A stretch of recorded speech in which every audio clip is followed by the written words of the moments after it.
Сайн манайхаа дараагийн хвшлэгээр олдож байна. Энэ удаагийн хвшлэгээр 2022 онд гарч байсан Эленоид буюу Харийнхан эмээх нэртэй нэгэн сонирхолтой кино орж хөрвөлдлээ. Эртээр үеэс эхлэн Харийнхан өөрсдийн хоригдлуудаа дэлхий дээр авчираад хүний биед оруулан хордог байж энэ арга нь хамгийн найдвартай арга бөгөөд тухайн үнэн нөх үед хоригдолч гэсэн дагаад өгдөг юм байна лээ. Мөн дээрээс нь хоригдол хүний биеэс оргох магадлал маш бага ч гэсэн хаяада тийм тохиолдол ганцны гарах бөгөөд тэр үед нь хаанч байсан хамаагүй гялс очиод зохицуулдаг хамгаалагч гэж байгаа. Тэр нь бол манай голдор. Хүний биед хорихдоо альч цаг үед хамаагүй шилжиж очиод л хорчдог бөгөөд энэ удаа 1380 оны үед хоригдож байсан нэг харийн биед орох бөгөөд тухайн хоригдлыг зохицуулж хаад буцаад өөрсдийн цаг хугацаанд эртэл манай хүний хамтрагч буюу аян нэртэй робот нь өнчрөд үлдсэн хүүхдийг орхиж чадлагүй аваад ирсэн байдаг. Мэдээж манай хүн ингэж болохгүй гяс буцаага цаг хугацаанд нь аваач гэсэн ч аян маань өрөвчгөн сэтгэлдээ робот байж таарад хүүхдийн тархийг жаахан судлаадахыг тэгхийн бол хүмүүстэй илүү ойртож мэдэх боломжтой болно энэ төр гэж худлаа ирсээр агаад эцэст нь авч үлдэхэр болдог. За үүний дараагаар зураглал солигдож 1391 он буюу хамгаалагч ирээд хүүхэд авч явсноос 11 жилийн дараах үе рүү шилждэг. Энэ үед бид нэр жинхэнэ гол дүр болох мөрөг гээд шийдтэнтэй танилцдаг. Манай хүний ашигладаг зэвсэг нь дэвүүр бөгөөд тэрнийхээ тусламжтай янз бүрийн эд зүйлс гаргаж ирээд тултна. Мөн дээрээс нь муурны дүр төвөрдөг хоёр туслахтай. За тэгээ манай хүн ээлжид ажил буюу 3 малгайчийг барьж шагналын мөнгө авчгаад явж байгаад нэлийн өндөр шагналын сантаныг зарлалыг олж хардаг. Тэрний юу ихлээр Тэнгэрийн Чинжаал гэх нэртэй нэг тийм хотго шиг зүйлийг олж ирэх бөгөөд тэрнийхэн талаар Нохон бас гэдэг нэртэй хүн мэдэж байгааг сонсоод уулзгаар явдаг. Очоод уулзтал нөгөө хүн өвчтөг үнийг ангаж маргаадаг нэлийн шидтэй Чинжаал байх бөгөөд одоогоор Хян ноёнтон гэдэг нэг шидтэй эзэмшиж байгаа гэдгийг олж мэддэг. За тэгээд ноёнтны байгаазар очтол тэнд нь орчин үеийн хослолтой мөртлөө биенээсээ тэмдрүүл гаргах чадвартай нэг хүн нөгөө ноёнтныг алчаад Чинжаалыг нь авах гэтэл дундаас нь Нохон бас гэдэг өмнө таарсан нөгөө бачиг аваа зугатааждаг. Уг нь хослолтой залуу ноёнтныг алчгаад нөгөө Чинжаалыг амархан өрийн болгочгоор байсан ч манай мөрөг дунд нь саад болсны ачаар Нохон бас Чинжаалаа аваа зогтож чаддаг. За тэгээд нөгөө хослолтой залуу тухайн алтлаа балбуулсан мөрөг маань оройн сэрэх бөгөөд ойрхон байхны гол дотор гэрэл цацруулсныг сонин биетэй байгааг болж хардаг.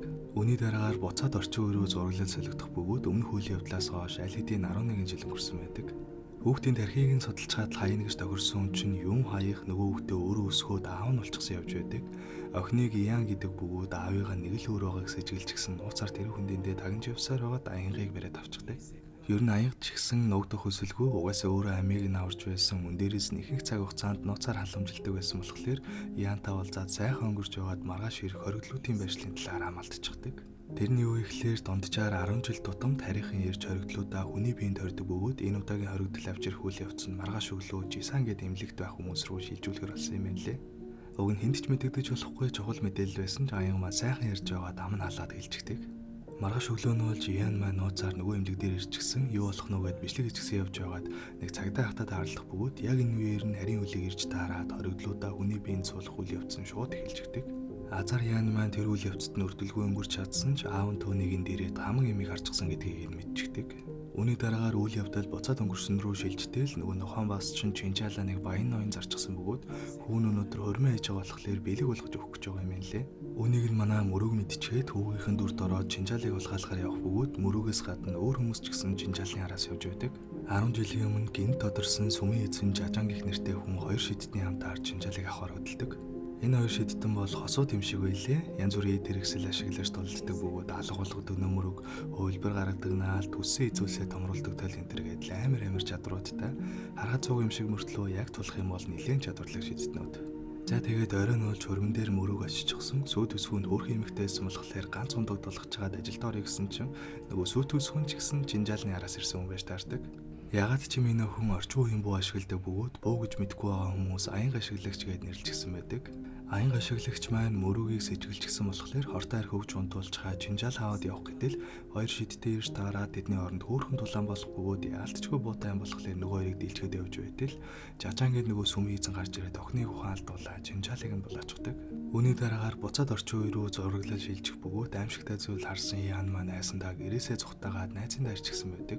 Гэлээгээд аав нь амархан олцголгүй яах вэ? Араас нь ирэх бөгөөд Яны найзын их чинь аавыг нь крашлаад байгаа юм шиг хандтай байсан болохоор аян маань аавынхын төрд ороод нэлийн алцгар дээрээ тавьж байгаад эвтэйхэн уулзаад Яныг авах оролдог.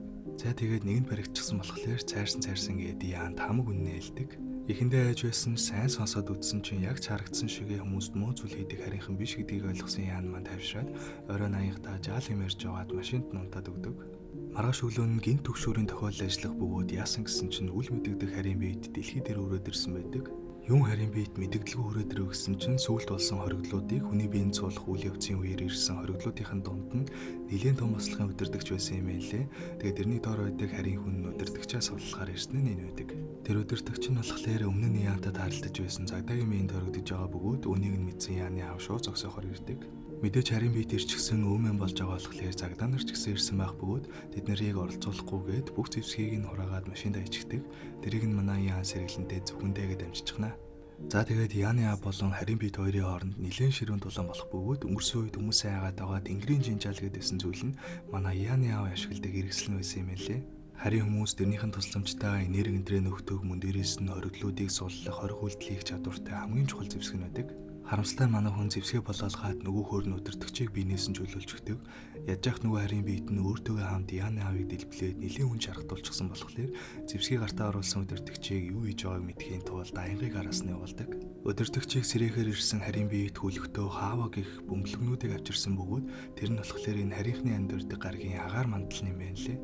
Тэрийг нь дэлхийд тараачих юм бол хүмүүс түүгээр намсгалж чадахгүй учраас бүгдээрээ үхээд нэг өсөндөө харийнхан шин дэлхийн эзэн болно гэсэн үг.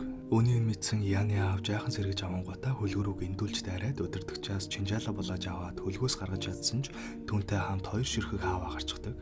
Удирдагч тэр хоёр хаавааг шууд задлахдаг бөгөөд хоёрхан болохоор том үрэг амарч чадахгүйч тэр хавьд байсан нэлээд хүмүүс үхээд хамгийн гол нь тэр дунд нь хоригдлуудыг дээж байсан хүмүүс байж таарад өөрсдийнхөө агаараар амьсгалсан даруйдаа хүний биенээс чөлөөлөгдөж өгдөг. Үүний дараагаар зураглал солигдоод дахиад өнгөрсөн рүү шилжих бөгөөд аян ашиглагч охин чинжаалтайгаа хамт жажаанд баригдчихсан гэдгийг мэдсэн мөрөөг маань тэдний сүмийн хүмүүсийн дүрд хувираад нууцаар нэвтэрч чаддаг. Тэнтхийн хүмүүс нь бүгдээрээ баг зүудэг болохоор асуудалгүй орж чадах бөгөөд доод албан тушаалтай хүний дүрд орчихсон болохоор мөрөөгийг нөгөө аян ашиглагчид бэлдсэн хоолыг нь аваач өгдөг гэж тушаахлаар нь манай хүн азны эмгээ тоол зөөх талмаараа нөгөө охинтой уулзаад чинжаалны талаар асуудал ирээдүгөөс ирсэн гэдгийг мэдэж авдаг. Мэдэж авах ч гэжтэй манай хүн угаасаа сайн ойлгоогүй ч нөгөө охинд жоохон хандтай байсан болохоор бууганд хүлж өгчхөөд яваад өгдөг. За тэгээд тэрээ өөр өдөржин явж яваад чинжаал аваа газрыг нь мэдчихээд орой нууцаар ортол нөгөө хоёр шидтэн өдөр идсэн хоолндоо хордоод хүччихсэн сууж байдаг. Манай хүн чинь өдөр нь өөрийнхөө гараар нөгөө охинд хоол авчиж өгсөн бөгөөд тэр хоол нь ч гэсэн хортой байсан гэдгийг мэдээд шидтнүүдэд байсан хоёр өрөндөгний нэгийг нь чинжаалтайгаа аваа зүгтаадгийн даваан дээр жажааны дайралтанд өртөөд бариглаа гэж бодтол хоёр туслах нь ирж аваад зогтож чаддаг. Уг нь ингээ зүгээр цугтааж болох байсан ч мөрөөг маань нөгөө охинд хортой хоол өгсөндөө гимшээд заавал буцаж очино гээд хоёр туслагаасаа зөрсөөр угаад буцаж ирээд ерөндөө идүүлж чадсан ч жажаан болон хослолтой залуу хоёр зүлбүүлээд аварсан ч юм байхгүй чинжаалаач алдаад өөрөө ч гэсэн үхлийн шарх аваад дуустдаг. Эцэст нь чинжаалыг гартаа оруулсан жажаан мөрөөгийг маань авсан тийгээд гол руу шидчихдэг. Үүний дараагаар сүүлийн удаа зураглаа солигдож одоо цаг руу шилжиж байна. Дэлбэрсэн хаваанаас болоод хоёр ширхэг харийн биед сод орчихсон бөгөөд удирдагчтайгаа хамт гуруулаа болж аваад хааваатай үлгийн араас хөдөлдөг. Энэ хооронд Яны аав нөгөө хөлгийг нь гэртээ аваад ирчихсэн байх бөгөөд аянга болон Ян хоёрыг цогтаалгачаад өөрөө яаж хийж байгаад нөгөө гурвыг сансрын хөлөгтэйгээ хамт аваад дэлхийгээс явна гэд үлдсэн байдаг.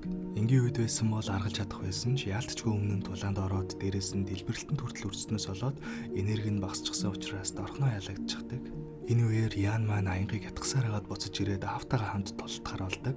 Энэ харийнхны унаатайгаа хөлөг онгоцных нь амин цэг рүү нөгөө чинжаалаар хатгах чадхал юм бол энерги нь бүгдээрээ устдаад хааваач гсэн аюулгүй болох юм байна лээ. Гэхдээ 3 харийн хүн байгаад байгаа болохоор тийм ч амархан байхгүй учраас тэднийг өргөтөөж өнгөрсөн рүү аваачаад тэнд нь үлдээчгээд өөртөө босож ирээ зогсооё гэд төлөвлөгөө гаргадаг. Төлөвлөгөөсөөр нөгөө эдийг өргөтөөд өнгөрсөн рүү шилжиж чаддаг буюу энэ үйл явдлыг нь хоёр шидтэн, хён ноёнтон, нохон бас болон бяцхан мөрөг харсан юм байна лээ.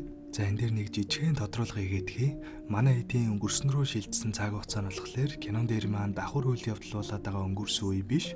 Тэр үйл явдлаас нэлээд хэдэн жилийн өмнө буюу мөрөөгийн ийм жоохон байх үе рүү ноцсон шүү за.